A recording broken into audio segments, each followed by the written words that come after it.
I'd like to thank the committee today for their invitation on this important and ongoing issue of fiscal sustainability and economic growth. It is unfortunate that 5 years after the recession, we are here still talking about economic growth and the lack of a full recovery in either GDP growth or the labour market. Anemic growth is exacerbated by federal government austerity as well as provincial government austerity. And while government spending was a significant driver of economic growth in the year after the recession, that influence has now waned. The federal and provincial government cutbacks inevitably mean lower growth and less employment, both within the public service and in private sector companies that contract with governments for service. Many of the other drivers of economic growth as well in the past year have been muted. The balance of trade, for instance, since 2009 has turned negative, meaning that we import more than we export, and trade becomes a drag and not a driver of GDP growth in Canada. Increased resource exports have not made up for a collapse in the manufacturing sector.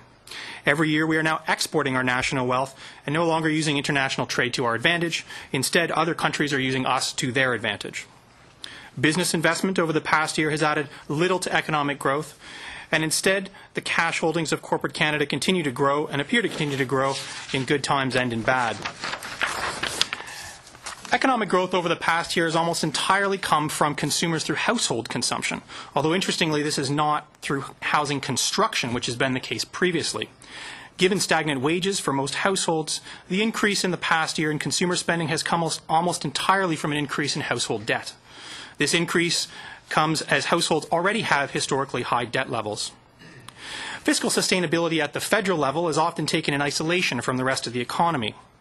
For instance, federal fiscal sustainability is presently defined as reducing the federal government's debt-to-GDP ratio from its present level of 33% down to 25%.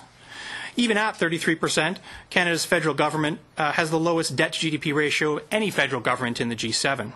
There is no pressing economic need to further widen this gap. Moreover, there are much more pressing sustainability issues in the Canadian economy outside of the federal government's relatively small and manageable debt. As I mentioned earlier, households have been doing the heavy lifting in terms of economic growth since the recession. The federal government is concerned with its small 33% debt-to-GDP ratio, while households have a record debt-to-GDP ratio of 95%. Up from the 50% levels that they were at in the 1990s. If any sector in the Canadian economy is over-leveraged with debt, it is surely the household sector, and not federal or provincial governments. Household incomes have been constrained, among other things, by a labour market that has still not seen a full recovery, either in terms of the unemployment rate or in terms of, and perhaps more importantly, the employment rate, or the percentage of working-age Canadians who have a job. While there has been a decline in the unemployment rate, part of this is due to discouraged workers simply giving up looking for a job.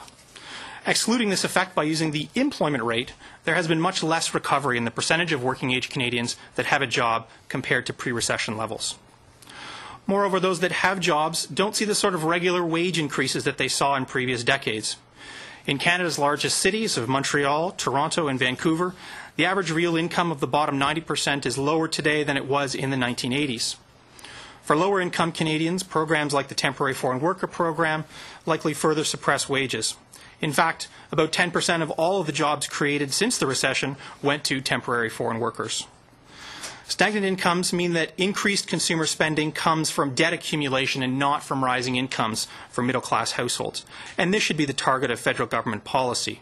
Real wage increases in the middle, better support for low-income Canadians, and more job creation, particularly for youth, should be the federal government's goals.